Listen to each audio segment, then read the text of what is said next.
Well, thank you very much, everyone, for coming to the last, I guess, block of talks of the day.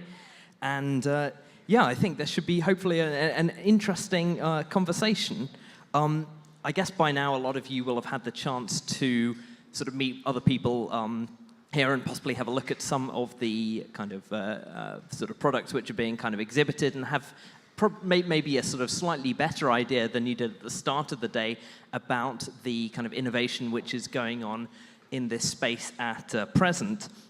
Now, we're going to, without sort of overhyping this next panel, we're going to completely blow your minds because we're no longer going to talk about the present space innovation. We're talking about the future of flavor. And we're going to talk about the era of personalized flavor. We're going to talk about what this means. We're going to talk about why this matters, and kind of how exactly tools like kind of biosensors and maybe kind of machine learning and a lot of these other sort of tools that we constantly hear are sort of changing the tech world as we know it, kind of factor into this kind of fascinating area that certainly as a kind of I suppose the layperson on this panel, I'm a technology journalist. I write about a lot of these sort of tech tools for a living, but I'm kind of the outsider in terms of kind of discovering just how deep this kind of sort of culinary application of these tools actually is. So I'm really excited to be on this panel. And we've had sort of, I suppose, a sort of brief introduction to my panelists. But I thought that rather than sort of doing a kind of an extended introduction to each of them, the best thing would be probably just to kind of launch into opening comments and ask them to introduce themselves.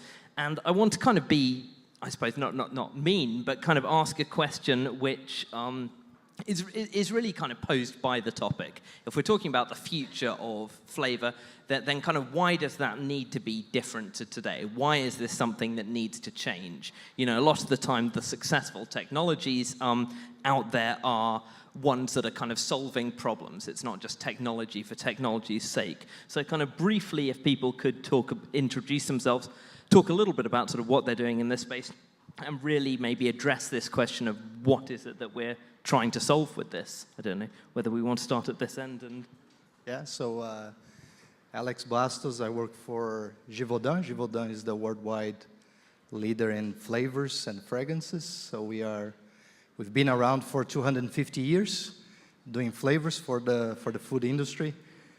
I'm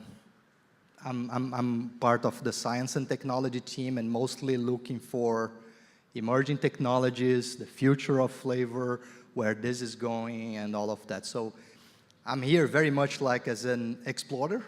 Do we have all the answers? No. Do we have a lot of questions? Yes. If we talk about personalized, I think that's the question, right? Personalized flavors. For us, the whole topic of personalization is important, not just the flavor part or the taste part. And there are different things that the consumers want to personalize.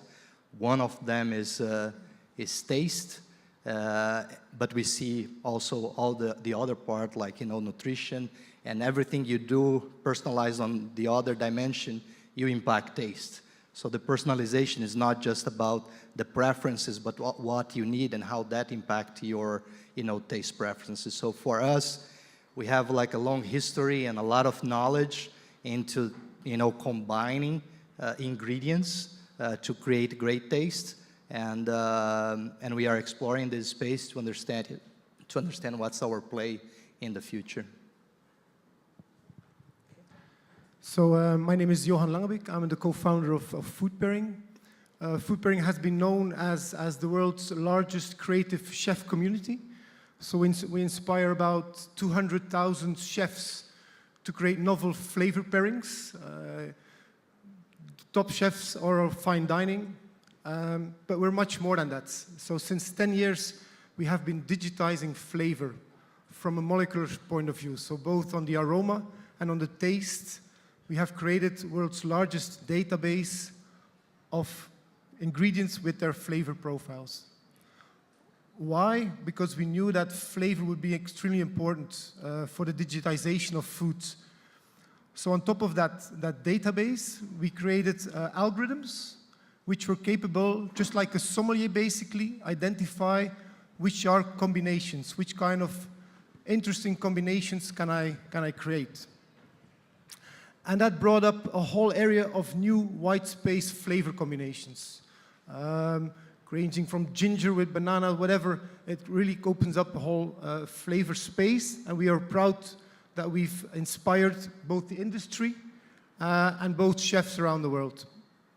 But of course, we're going much further, and today actually we are launching what we call Flavor ID.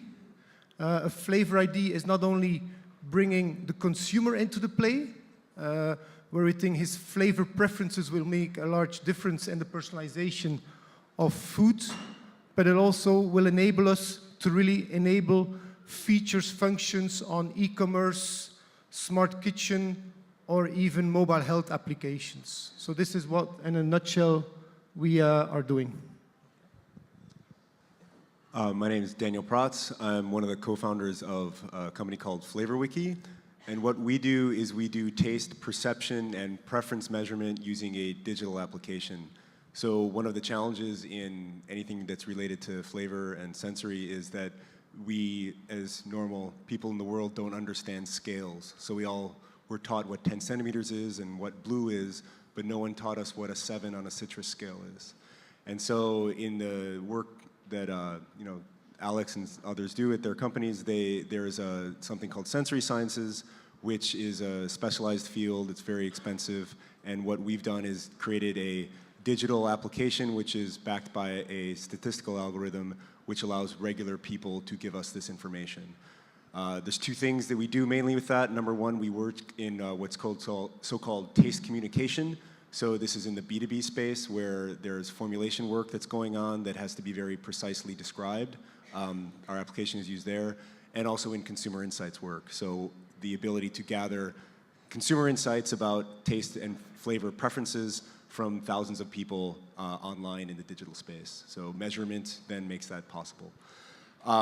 We also think that this is an interesting space of personalization, particularly because with our application we can crowdsource many of these profiles very quickly, and then also make a perceptive mapping of an individual using simple inputs on a phone or a device. Happy to be here and definitely interested in exploring different ways in which these ecosystems will work together. Fantastic. Now, one thing that I really kind of was keen to, I suppose, kind of get to the bottom about this, again, maybe from a kind of a layperson perspective, is trying to work out how much of this is kind of a consumer-based or facing change. Is this something that, when we talk about sort of, the amazing new opportunities in maybe sort of flavor pairing, for example, is this something that is of interest, I suppose, from a kind of a B2B kind of sort of aspect? It's going to be something that's going to be incredibly useful for industry, but isn't going to be something necessarily that consumers will be interacting with in any more than a sort of an indirect way? Or is this something that you see is a new sort of opportunity, I suppose, for kind of getting consumers engaged? Is this something that you can see that there's going to be a point at which consumers are maybe excited about the idea of, having flavor profiles and sort of doing this kind of pairing themselves, or sort of just with regards to your own sort of field? I don't know what the best way to, whether we work down again or whether anyone sort of wants to kind of jump on this question. Yeah, for me, flavor is the new black. I think in a lot of areas we've been building on convenience for the consumer, building on convenience in appliances. But if you look at what consumers really care about is flavor. So, for example, if you look at his purchase behavior in food, approximately from the US consumer, 48% of the consumers say that if they buy a product again, it's because of flavor. So it's not about the packaging or the price, it's really flavor is on their key criteria, key decision criteria to buy foods over and over again. So yes, I think it's very important for the consumer. But then if you make the correlation to appliances, If a consumer, if you ask him about his coffee machine, he will say, well, this coffee machine is good because I create super coffee about it. The taste is really making, he's looking at your machine from a flavor point of view. And so it is, for me, at the heart of the digital transformation of foods is really flavor at the core and understanding the flavor preferences of the consumer. Okay. Do either of you have anything to?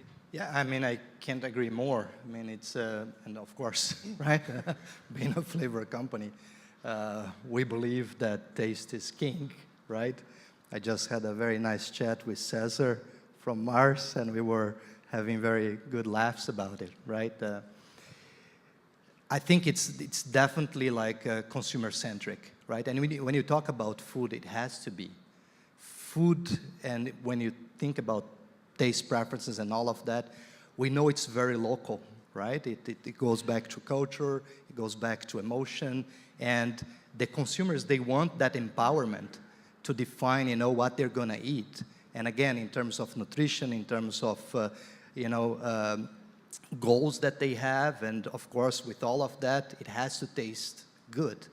So we believe this is definitely, driven by consumers because they want to be empowered to do that. We have seen this all over. When you go to the kitchen, this is where they are empowered. They are cooking their food, they are mixing their ingredients. In a different level, that's what we do as a business. We also mix ingredients to create great taste, great flavor, and the same creativity happens in a different level with chefs or with someone cooking at home. So more this happens, more knowledge the industry will have to actually bring new products to the market. So to me, the empowerment, the consumer is looking for that, and I also see this kind of democratization of creation, right? So today, the food industry does that, we do that too, but to a certain level, at least like showing some patterns, we'll see that, as smart kitchen evolves, that some of that creation will come in a digitized manner, to the food industry, and then we'll see, okay, what does it mean for us? New combinations, new ingredients. What do they expect to find in a grocery store, based on what they are trying at home? So to me, it's definitely driven by the consumers. I also agree, and as well, I mean, the purchase behavior is very much based on taste and flavor. In our own experience, I mean, we do a lot of consumer interaction, basically, it's specialized surveys. We see an incredible amount of engagement, especially amongst the millennials. I mean, an unbelievable amount of willingness to interact, to give data, be engaged, learn.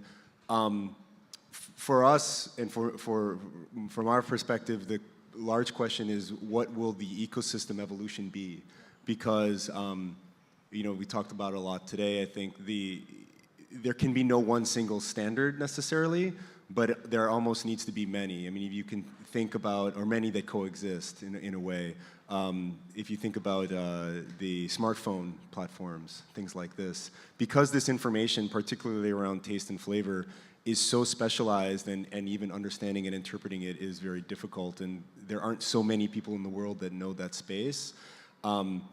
How this eventually gets rolled out and impacts all of the different businesses using it so that everyone is able to provide a value to the consumer and the consumer isn't overwhelmed, I think is a very important piece of this. Otherwise, it may just be too much bombardment of new information, shall we say. So is that the biggest, I suppose, kind of establishing standards? Is that the biggest kind of bottleneck that we're seeing in this area now? I mean, what, from your point of view, is the kind of the biggest challenge that we see? Is it a technological one, or is it in terms of consumer behavior, or sort of what is that thing that needs to be solved for this to move forward?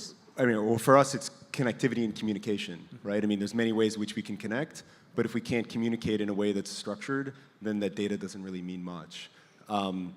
But I also think this information will come from several different nodes and several different channels. It's not, as I said, I think that understanding how it works and being able to use it effectively will also define whether or not people are successful in their business when they're utilizing it. Johan, do you have? So for me, it's about the complexity. That's the biggest challenge, the complexity of flavor. Flavor is extremely complex. It's about molecules, about interactions on the food part. But then on the opposite part, you've got the complexity of the human being and his flavor perceptions. So trying to provide personalized flavor experience to the consumer is an extremely complex thing. We don't claim that we have the sole answer, and this is why we look at many people, many collaborations, partnerships, to really leverage the knowledge that we have on the different sides and to create partnerships to create better consumer experiences. This is what, for me, is the biggest challenge. Yeah, and I would add to that, I think you have the complexity of really going down to what is driving the good flavor at the end, and that is like really going to the molecules of those ingredients that, you know, from that specific ingredient is driving the taste or not. I hear a lot of people talking about recommendations, right? Like, okay, if you mix this with that, you know, would be great. And you already have like a lot of complexity coming up with like good combinations, but then the consumer is expecting to experience that. And making that happen is, in a personalized and economical way, is a whole new world, right? It can change the whole supply chain, it can change the food industry, you know, the devices, how they would behave with that, you know, how they could, you know, handle, you know, different sorts of ingredients.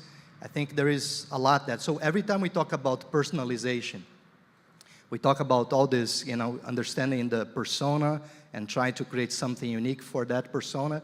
But the other part is really like how you manufacture that. And this manufacturing is the whole secret of personalization. You bring something which is happening in larger scale, and you try to bring it closer to the consumer. So in the smart kitchen, that's kind of what the appliances would do. And then the question is, how much could the appliances do, right, to provide that full experience to the consumer for whatever they are making? But it's really that technology and this, let's say, the data and the knowledge that you have to teach the machine, you know, to manufacture that kind of creation that, you know, the user created somehow. You talked about, I was interested by a comment that you made, Daniel, about, I suppose, the shift with, you noticed a sort of behavioral shift in terms of like adoption from sort of millennials. I wondered whether there were any kind of behavioral observations that you would be able to kind of share with the audience, just in terms of whether you were seeing any interesting kind of transitions in the way that consumers were kind of approaching this area right now. Is there a particular sort of insight that has surprised you as you've been sort of working in this area that you're able to single out? I mean, there's one for me. I mean, this will show maybe my generation too. I was in San Francisco recently, and I was speaking to someone who actually is involved in a startup making a protein replacement product. And I studied in the Bay Area, and so I noticed there that they were eating a lot of eggs, right? Like, everyone wants egg protein, right? Because I guess they're not eating meat now on the West Coast. And, you know, so I asked the entrepreneur there, I said, you know, you're very engaged in having a plant-based, you know, mayonnaise. This is great, but do you eat eggs when you go to brunch with your friends? And her response was, oh, of course I do. I said, well, you know, because, you know, when I was raised, if you didn't eat eggs, it's because it was a vegetarian or vegan thing. And her response, I said, well, why do you eat eggs, but then you insist on plant-based mayo? And she said, oh, because there's not a plant-based egg that tastes good. So, I mean, for me, this was like very much to find that these are fickle lines, right? And this is a challenge, I think, for the packaged goods industry. I think it's a challenge for anyone that's in the industry. But that to me is the one that has stood out. I was amazed at the impact, as well as what Johan said, of like how much taste and flavor is so important in that decision. Johan? So what we've noticed is in the research that we do is that indeed we see that people, or at least generations to come, eat more adventurous. They try new things, they try new flavors, and they want to be not on maybe not in the full meal, but at least at some areas of the meal, they want to be surprised by new flavor combinations, and I think it will only expand more and more with generations to come. And this is why I think solutions, just filtering down recipes and giving existing recipes as just a filter is not personalization. It's really not about personalization. It's about really providing him having insight in his nutritional and his dietary and in his maybe if he has allergens and also his flavor preferences and creating a fully novel recipe from scratch. And this is why you had a cocktail yesterday, Alex, so this is why we wanted to showcase our technology also of showing what is already available. We have it available that we can create recipes fully from scratch and engage with the consumer on a very creative manner. Instagram, why is it so popular? Because you're a photographer. I think the smart kitchen sector should really empower the creativity of the consumer and make him the chef, make him the most creative food producer in the world at home, locally, and this is what it's all about, I think. Yeah, you know, I had this little moment with the flavorist last week, and I think it goes back to someone talked about like movements, right? Like plant-based, and it almost becomes like a religion, right? And I mean, we like to say that people will never compromise on taste, but sometimes we see some indications that there is some level of compromise if it's related to their movement. So I was talking to this flavorist, and he was telling me the story about his daughter, that actually she's buying all these plant-based products and that he tasted, and as a flavorist, he said, it's not up to my standards, but she's like, I eat them, I love them, and I know it's making, you know, a good thing for the environment, for the planet, and all of that. So some of that, we don't know how big that will be, you know, with millennials, but we see that there are different, you know, expectations in terms of great taste, which doesn't mean that we are, you know, kind of following that trend and compromise on taste, but we say, what if you have a great experience for your movement and it still tastes awesome, right? That's our goal, right? So we know that they might be willing to compromise a bit, but we still want to give them like the best experience ever. Okay, we're running, I suppose we're nearing the end of our conversation, but I just wanted to, we talked at the beginning, I suppose, on a sort of a high level about the work that you're kind of doing. If you were to project into the future, and I guess from my point of view as a writer, this is always kind of the nice question, maybe from your point of view as people who are kind of working in the industry, this is the part where you get into trouble by making kind of false predictions. But if you were to play sort of futurist and you were to kind of project what this field's going to look like in sort of, you know, however comfortably you're sort of able to kind of project forward, but in sort of 20 years, where would you like to kind of see this? What are the technologies that average users are going to kind of have in their households or have access to that are kind of going to kind of rely on some of the things that we're talking about here? And we'll start with you, Alex, because you had a bit longer to think of an answer for the last question. These guys are the startups, you know, you should start with them. I mean, they are creating the future there for us, and I mean, the short answer is, I mean, there are so many ways this can grow, right? Yeah. And I'm not sure if I have a vision for that. I mean, let me take one example, right? So we partner up with a startup and also with DSM on MixFit. Mm-hmm. It's a device that delivers functional beverage personalized to your needs. So it's a countertop, you know, it's super early stage and all of that.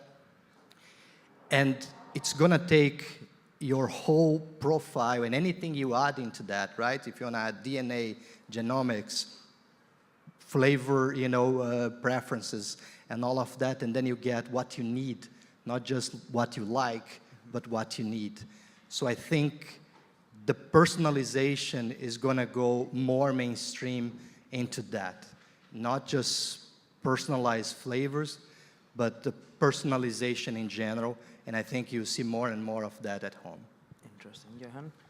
So if I look at the future, and which actually we're in the middle of it, one of the very interesting breakthroughs that I've noticed is that we're able to capture flavor without having to ask the consumer, what do you like? Because he gives biased answers. What do I like? And so we are looking at his social media behavior and looking at his purchase history. And from that, we're able to create what we call a flavor ID. And if we then have the flavor preference of the consumer, then a lot can happen. Then you just have to imagine from your own industry what is possible.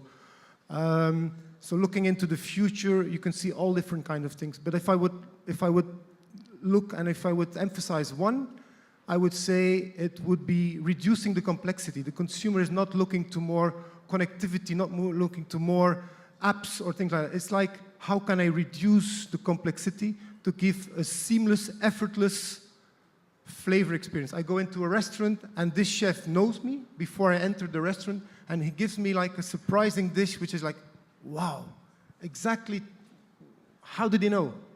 I think that would be, it's about the simple things that really can excite the consumer to discover his own flavor profile. So that's. And Daniel, to finish. So I agree with actually both answers. I think that there's a segment of the population that is very engaged in what they eat. They're the so-called foodies. This is also what we've seen in how the behavior of the population splits. But I think that I agree a bit more with Alex in that the way that this really makes a movement is it makes it, yes, convenient, but it has to do with our overall well-being and health, right? Like, what is the combination of all those decisions that you make every day so that you eat right, so that you're in the right place, et cetera? And that goes beyond the technologies that have been discussed here today. It has a lot to do with, psychology and activity, et cetera. But again, the challenge is connectivity. I mean, right now, all of those, activity trackers and things like this, they're all silos, right? How is that ecosystem going to knit together in a way that's productive? And there's not going to be one big company that decides what that is. It's going to be a cooperation over time of many different companies together. Fantastic. Well, I think that probably brings to an end our discussion, where we've got 40 seconds left, so I don't know whether that's time for an in-depth Q&A. Maybe the easiest thing to do is to, if people kind of want to grab one of our speakers afterwards, or do we have time for one question? I'm sort of looking for a sort of a gladiator-style thumbs up, thumbs down. Right. Okay, we have this terrifying mic that we have to throw. Hey. Well done. Wow.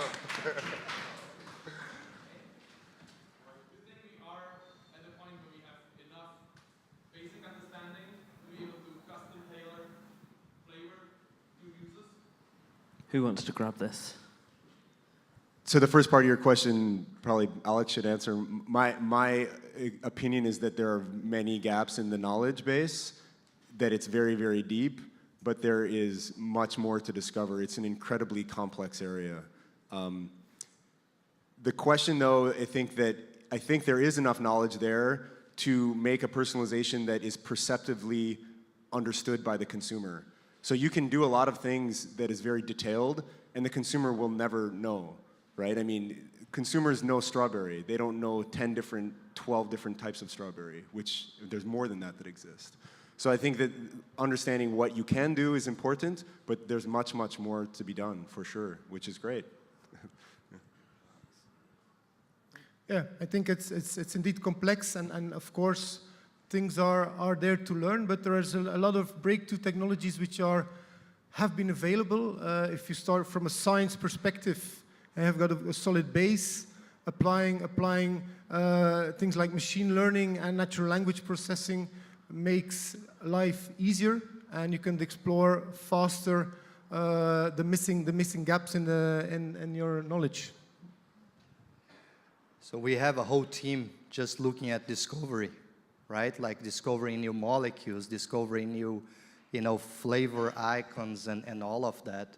It's like we have what we call tracks, and this we go like even deep in the jungle, right? Trying to understand like plants that they can deliver new molecules that can create like new ingredients and new flavors and all of that. We have meetings and, Chef's Council is one of the things we do, because one thing is like the ingredients, the other thing is the processing. So there's a lot of chemistry happening in the kitchen, and that chemistry create other flavor molecules. So the discovery is on, and that's the beauty about food.